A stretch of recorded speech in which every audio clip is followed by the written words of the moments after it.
Bienvenue sur PMD Football, débrief Bundesliga, 28e journée. Le Borussia Dortmund qui accueille le FC Bayern Munich. Hein, un match important pour la fin de ce championnat. Pourquoi? Parce que si le Borussia gagne, il revient à un point du FC Bayern Munich. Et si le Bayern gagne, le distancier, le Borussia Dortmund et le RB Leipzig de 7 points. 7 points d'avance. À combien de journées de la fin? À 6 journées de la fin. Vu la forme actuelle qu'affiche cette équipe de Hans-Dieter Flick, ce sera presque impossible de les rattraper, c'est sûr. Maintenant, le résultat, c'était un match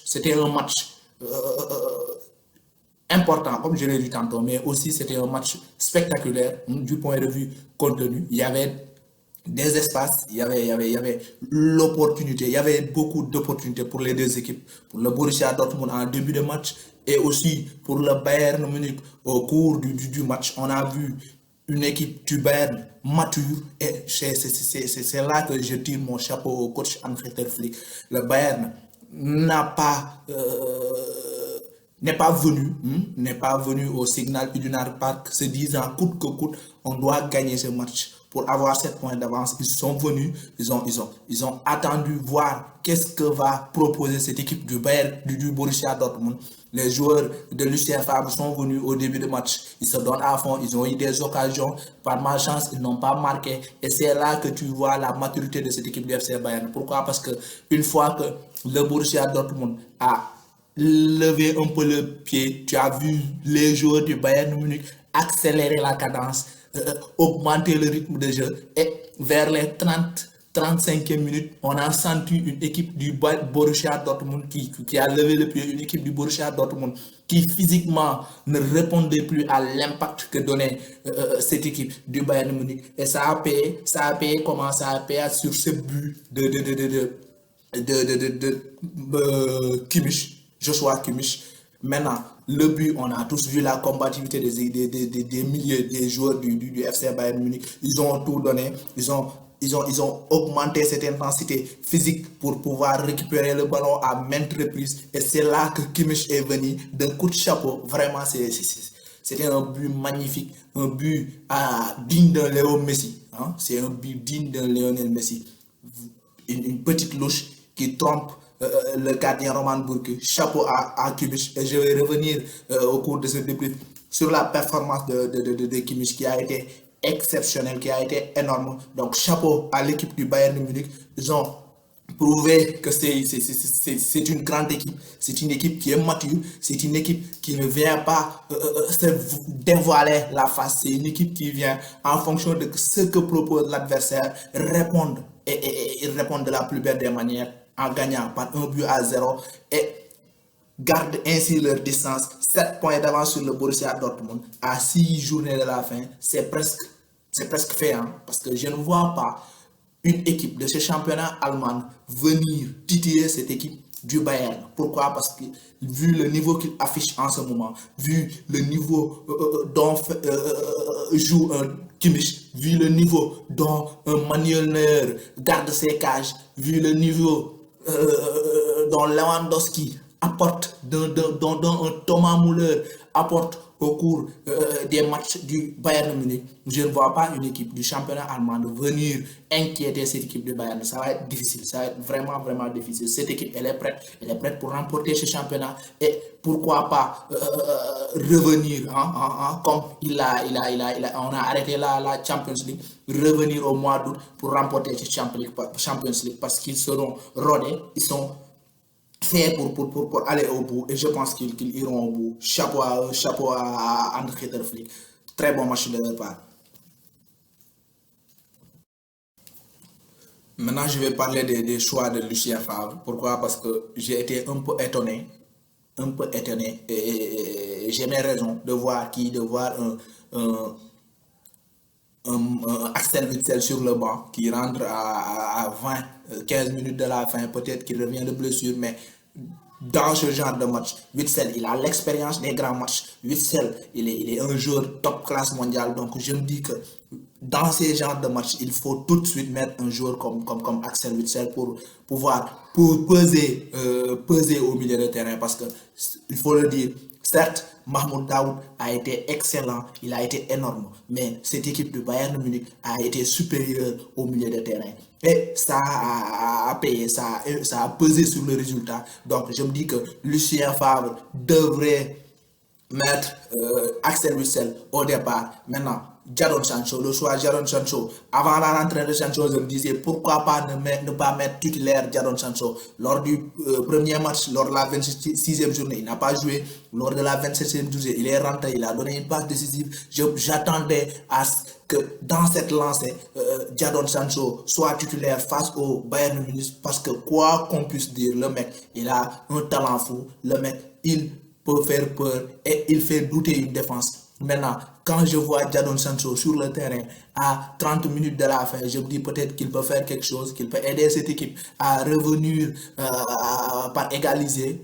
Maintenant, Jadon Sancho, il m'a déçu. Pourquoi? Parce que le mec, même, il n'a pas été blessé à ce que je chasse. Et quand on est à ce niveau de la compétition, quand on est un professionnel et on veut devenir peut-être, pourquoi pas, un futur ballon d'or, il va falloir prendre un exemple qui, Léo Messi et Cristiano Ronaldo. Quand on revient, il faut être sérieux, il faut se donner à fond pour retrouver son niveau, pour aider son équipe à aller de l'avant, pour aider son équipe à rivaliser face à des grosses équipes comme le Bayern, parce qu'il est appelé un jour à jouer dans une grande équipe.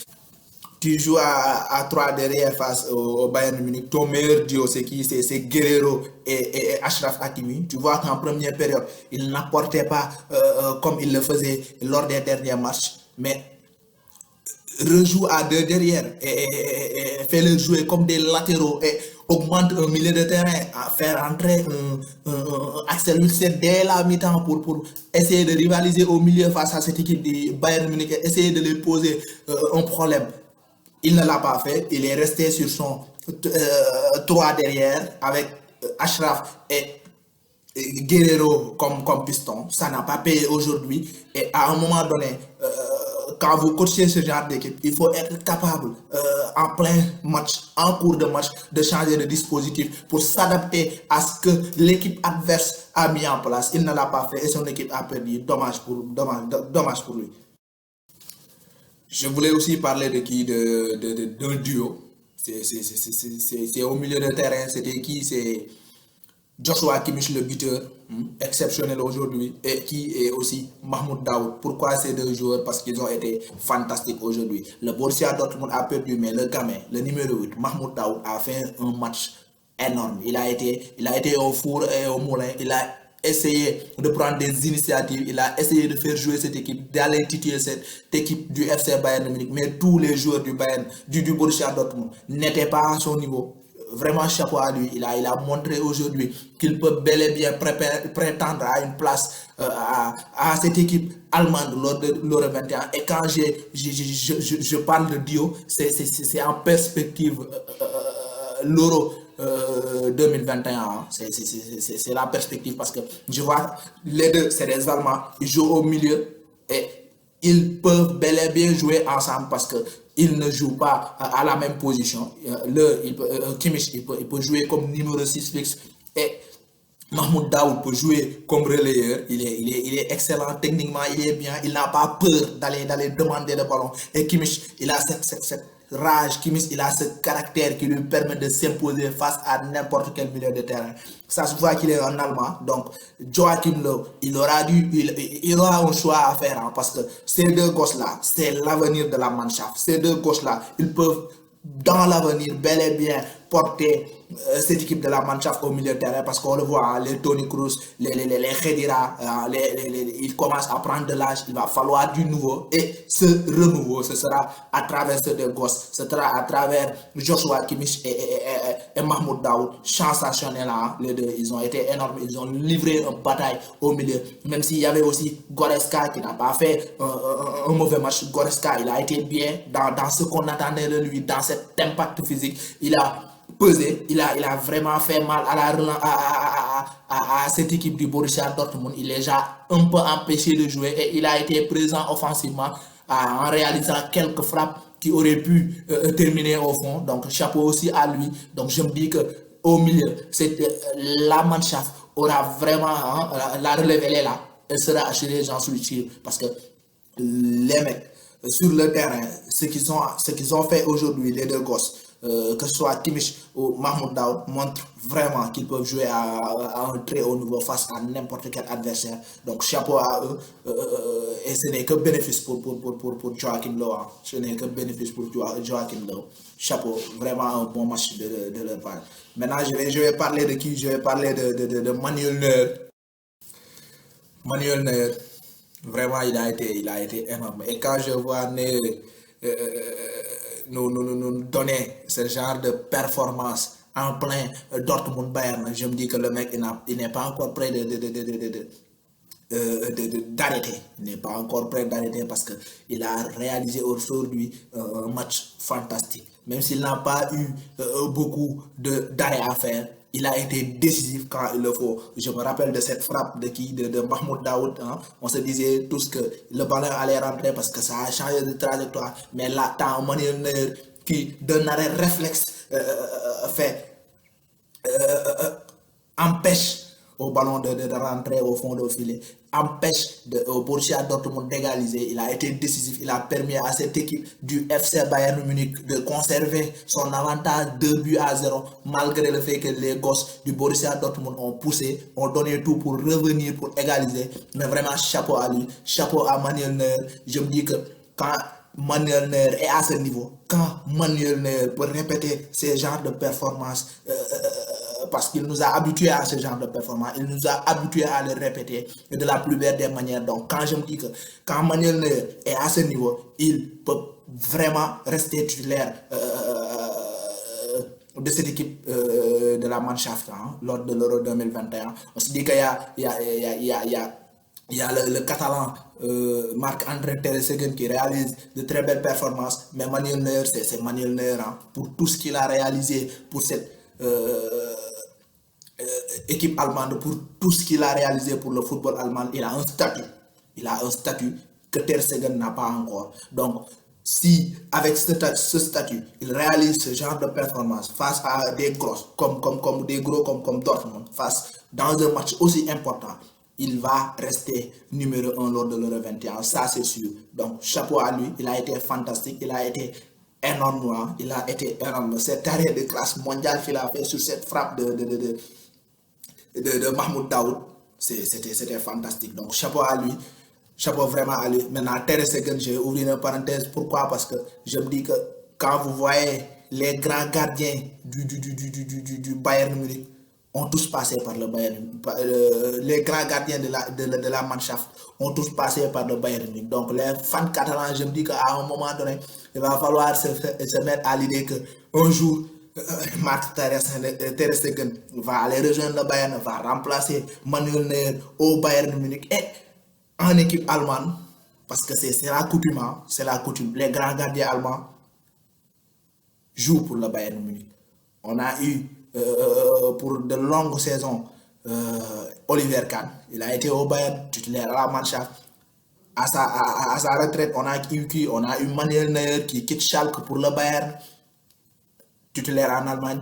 On a eu aussi Ter Stegen qui n'est pas encore au Bayern, mais je pense qu'il sera au Bayern. Non? Qui sera au Bayern tôt ou tard pour remplacer Manuel Neuer dans cette équipe et aussi en équipe allemande parce qu'il a le talent pour le faire. Chapeau encore une fois à Manuel Neuer pour cet arrêt qui a permis au Bayern Munich de remporter ce match. Vraiment chapeau. Maintenant, je vais terminer par les nouvelles de la semaine. C'est la reprise de la Liga le 8 mai. Il y a aussi la Série A. Ils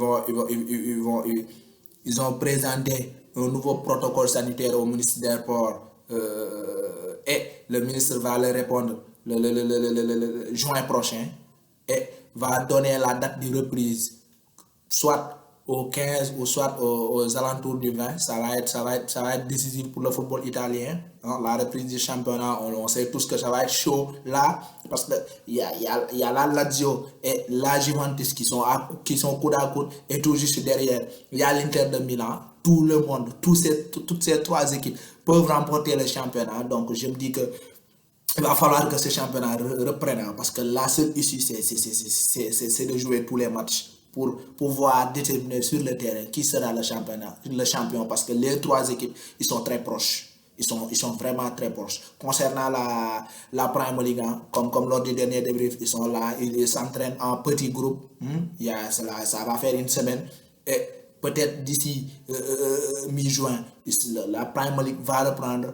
Et comme on le sait tous, quand, Inch'Allah, il faut que ce Premier League reprenne pour que cette fantastique équipe de Liverpool remporte son trophée, remporte après 30 ans d'attente la Premier League, et voir qui de Leicester, qui de Chelsea, United, Tottenham, Arsenal sera en Champions League l'année prochaine. Donc vraiment, ça va être chaud là aussi. C'était tout pour aujourd'hui. D'ici là, on continue à liker, on continue à partager, max de partage. Et n'oubliez pas de cliquer sur le bouton j'aime, hein, sur la mention j'aime pour plus de visibilité. Rendez-vous la semaine prochaine, hein, pour de nouveaux débriefs le week-end prochain. Encore une fois, le championnat allemand. Et l'autre week-end, il y aura la Liga, le retour du King, c'est qui, c'est Léo Messi sur les terrains du football. D'ici là, portez-vous bien.